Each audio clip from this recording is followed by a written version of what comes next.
سر ایک طرف ہم دیکھ رہے ہیں کہ فاکس نیوز کو انٹرویو جو ہے دیا مارکو روبیو صاحب نے، انہوں نے کہا دی کہ ہم امریکہ جو ہے مداخلت نہیں کرنا چاہتا، نہیں کرے گا۔ اچھا، دوسری طرف جو ٹیمی بروس ہیں ان کا یہ بیان آتا ہے، یعنی کہ امریکہ نے بھارت کی جانب سے معلومات کو تسلیم نہ کرنے کا اشارہ دیا، اور وہ اس طرح کہ امریکی ترجمان نے بھارتی دعووں پر انٹیلیجنس شواہد کی تصدیق سے انکار کر دیا ہے۔ یہ کتنی اہم ڈیولپمنٹ ہے اگر سر ہم اس کو دیکھیں، خاص طور پہ جو پاکستان کا موقف ہے وہ اس سے کتنا ثابت ہوتا ہے؟ سلمان، میں اس کے جواب سے پہلے صرف ایک فکرہ بھارتی میڈیا کے حوالے سے، چونکہ وہ منہ سے آگ نکال رہا ہے، تو جب وہ چیخو پکار کر رہا ہے تو صرف یہ سمجھنے کی ضرورت ہے کہ اس کی تکلیف کس نوعیت کی ہے۔ اس کا مطلب کوئی تکلیف ہے اور وہ منہ سے آگ نکالنے کی کچھ کر رہا ہے، وہ حقائق پر پردہ ڈال رہا ہے۔ جہاں تک آپ نے کویسچن کیا، یہ بڑی سگنیفیکنٹ ڈیولپمنٹ ہے کہ پہلے روز سے اصل میں بھارت کی سب سے بڑی کمزوری جو 22 اپریل کے بعد سامنے آئی ہے وہ تحقیقات کی بات ہے۔ پاکستان نے کہا کہ تحقیقات کروائیں اور تحقیقات پہ ہم تعاون کرنے کے لیے تیار ہیں، اور یہ وہ موقف تھا جسے عالمی سطح پہ پذیرائی ملی۔ اور پھر آپ کو یاد ہوگا کہ مارکو روبیو نے جب پاکستانی پرائم منسٹر سے بات کی اور اس کی پھر پریس ریلیز جاری کی، اس پریس ریلیز میں موجود ہے کہ پاکستان اور امریکہ کا اس بات پہ اتفاق ہے کہ جی ملزم جو ہے کٹہرے میں کھڑے ہونے چاہیے۔ بالکل۔ اور اسی پریس ریلیز کے دوسرے پورشن میں وہ جے شنکر کا حوالہ دیتے ہیں اور انہیں یہ کہتے ہیں کہ جی ہم نے انہیں پریشر دیا ہے کہ کشیدگی نہیں بڑھنی چاہیے۔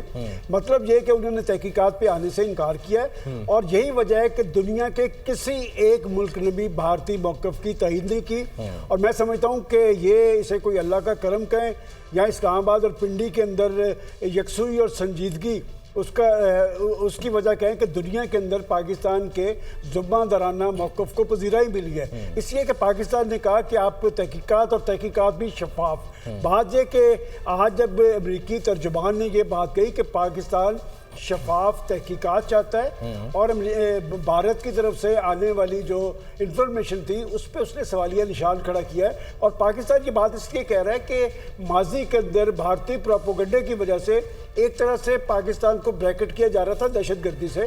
دہشت گردی کی تو عالمی جنگ امریکہ کے کہنے پہ پاکستان نے لڑی اور اس جنگ کو بوتل میں قابو کیا، بند کیا، اور پھر پاکستان خود اس کا شکار ہوا اور آج تک شکار ہے۔ اور اس کی بڑی وجہ یہ ہے کہ یہ مودی مائنڈ سیٹ ہے، یہ دہشت گرد ہے۔ اور میں اس لیے کہہ رہا ہوں کہ یہ بات ہم نہیں کہہ رہے، یہ مغرب کا میڈیا لکھ رہا ہے کہ یہ شخص آخر کیا وجہ تھی کہ مغرب نے اس پہ پابندی لگائی۔ یہ وہاں پر بلیک لسٹ تھا، یہ امریکہ جا نہیں سکتا تھا، نہ کینیڈا جا سکتا تھا، اور ملکوں نے پابندی لگائی، اور یہ اس لیے کہ یہ 2-2.5 ہزار مسلمانوں کا قاتل ہے۔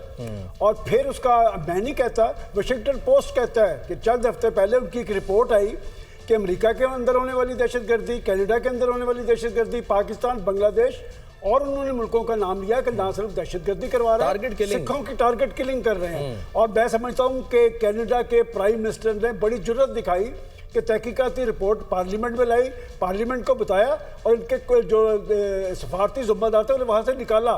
یہ دہشت گردی کا مرتکب ہو رہا ہے، اور یہ ماضی کے اندر یہ ٹیکٹر سے استعمال کرتا رہا اور پاکستان پہ پریشر آیا۔ میں سمجھتا ہوں آپ نے وہ جو سوال کیا نا کہ پاکستان، دراصل یہ ایک نفسیاتی کیفیت سے دو چار ہے، بھارت کا میڈیا بھی، نریندر مودی بھی، اور ان کی سرکار بھی۔ سوال یہ نا سلمان صاحب، پھر یہ کب تک جھوٹ بولتے رہیں گے؟ یعنی کہیں نہ کہیں تو جا کے تھک جائیں گے، پریشان ہو جائیں گے، اور کہیں نہ کہیں تو سچ کو تو جتنا آپ دبا لیں۔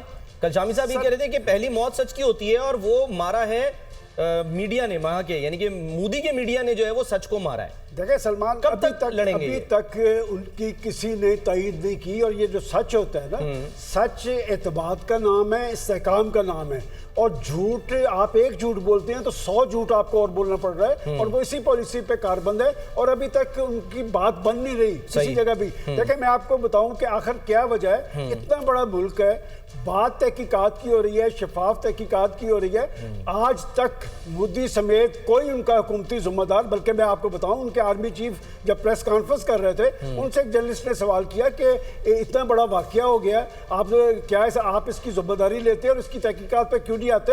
وہ پریس کانفرنس چھوڑ کے بھاگ گئے۔ تو بات یہ کہ ان کی دکھتی رگ ہے شفاف تحقیقات، اور آج امریکی اسپوکس پرسن نے درست کہا کہ پاکستان شفاف تحقیقات چاہتا ہے، پاکستان اس لیے چاہتا ہے کہ پاکستان اس پہ ملوث ہے، یہ خود ملوث ہے۔ سیکرٹری خارجہ سے غالباً جو ہے وہ یہ سوال ہوا، ان سے پوچھا گیا کہ جی رافیل گرے یا نہیں گرے ہیں، تو اس کا بھی انہوں نے کہا یہ موقع نہیں ہے جواب دینے کا، تو اس کا مطلب بھاگ رہے ہیں نا. تو ہم تو ڈے ون سے پروفیسر حسن عسکری صاحب پہلے دن جب یہ واقعہ ہوا اور جس طرح سے اٹیک کیا, رات کو ہم ٹرانسمیشن کر رہے تھے تو ہم نے, ہماری جو پوری ٹیم تھی وہ جاگ رہی تھی, ہم اس وقت یہی بات کہہ رہے تھے, ہم نے ایک جملہ یا ایک نعرہ لگایا تھا کہ پاکستان جاگ رہا ہے, بھارت بھاگ رہا ہے, اور وہ اب تک بھاگ رہا ہے. لیکن جو جیسے دفتر خارجہ کے ترجمان ہیں شفقت علی خان صاحب, وہ کہہ رہے ہیں کہ جی بھارت کو اس کے جرائم کا ذمہ دار ٹھہرانے کا مطالبہ کرتے ہیں.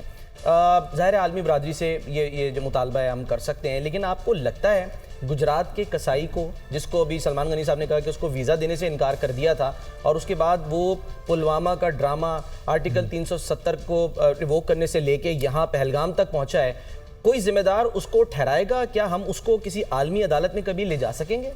دیکھیے, ہندوستان کا اب یہ ہوگا کہ وقت کے ساتھ ساتھ اس کی جو کارکردگی ہے جو کہ جھوٹ پہ مبنی ہوتی ہے وہ زیادہ ایکسپوز ہو جائے گی, اور انٹرنیشنل لیول پہ وہ اپنے آپ کو خود ہی مشکلات میں وہ پائے گا. دیکھیے, ہندوستان کا ایک نفسیاتی مسئلہ ہے جو اس موجودہ کرائسس سے پہلے سے ہے, اور وہ اس کرائسس میں بھی ریفلیکٹ ہوتا ہے. آپ کو سمجھ میں آئے گا کہ آخر یہ اتنا جھوٹ کیوں بولتے ہیں.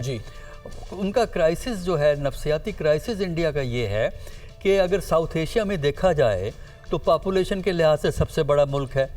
اچھا, اکانومی بھی بڑی ہے, ملٹری پاور بھی, ان کی کنونشنل ملٹری پاور بھی باقی ملکوں سے بڑی ہے, انڈسٹری بھی ان کی بڑی ہے. لیکن وہ ہندوستان یہ سمجھتا ہے کہ ان تمام باتوں کے باوجود اس کو وہ مقام کیوں نہیں ملتا جو اس بڑائی کی وجہ سے ملنا چاہیے. مثلاً اس کی وجہ یہ ہے کہ جس چیز کو وہ بڑا مقام کہتا ہے ہندوستان, وہ در حقیقت ایک تکبر کی پوزیشن ہے, اور وہ ایک بالادستی چاہتا ہے. اگر آپ نے عزت پانی ہے تو آپ دوسرے ملکوں پہ بالادستی کی بات نہیں کرتے, بلکہ ان سے برادرانہ تعلقات قائم رکھتے ہیں. یہ کتنا مشہور ایک جملہ کہا جاتا ہے, with great power comes great responsibility. تو آپ کو اگر طاقت چاہیے تو رسپانسبلٹی کا مظاہرہ تو کریں. رسپانسبلٹی ہے نہیں اور آپ کہتے ہیں کہ جی میں چودھری بننا چاہتا ہوں. مقصد جب تک آپ دوسروں کا احترام نہیں کرتے آپ کو احترام نہیں ملے گا. تو لہٰذا ملٹری قوت کی دھمکی دے کے, کسی کو دریاؤں کا پانی بند کرنے کی دھمکی دے کر, اور چھوٹے ممالک ہیں ساؤتھ ایشیا کے, ان کو دھمکی دے کر, صرف ایک پاکستان ایک ایسا ملک ہے جو اس کے سامنے سٹینڈ لیتا ہے.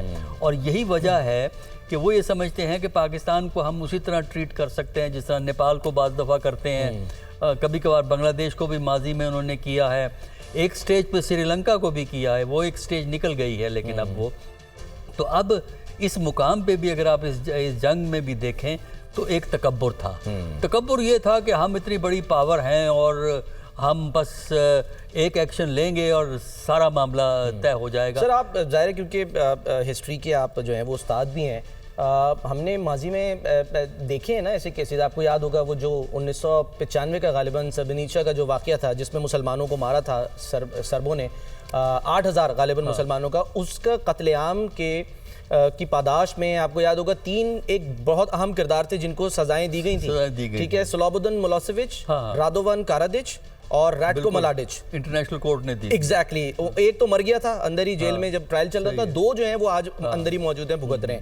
تو کہنے کا مقصد یہ ہے, کیا مودی کو ہم اس طرح سے بین الاقوامی کٹہرے میں کبھی لا کے کھڑا کر سکیں گے؟ فوری طور پہ تو شاید نہ کر سکیں. اس کی وجہ یہ ہے کہ جو بہت سی مغربی طاقتیں جس میں امریکہ بھی ہے, اس کے جو لانگ ٹرم ایجنڈاز ہیں چین کے خلاف, اس میں ہندوستان چونکہ فٹ کرتا ہے, اس کی وجہ سے اس کے اتنے جرائم کے باوجود اور غیر حقیقت پسندانہ پالیسیز کے باوجود جو ہے وہ ان کو ٹالریٹ کرتے ہیں.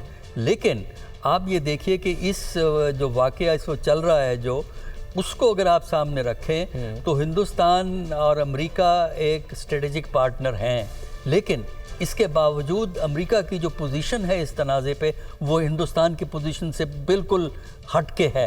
اور جو ہندوستان کو یہ امید تھی کہ جیسے ہی ہم کہیں گے امریکہ تو ہمارا ساتھی ہے, ہم تو امریکہ کے ساتھ ہیں, امریکہ ہمیں سپورٹ کرے گا. یہی پوائنٹ سر میں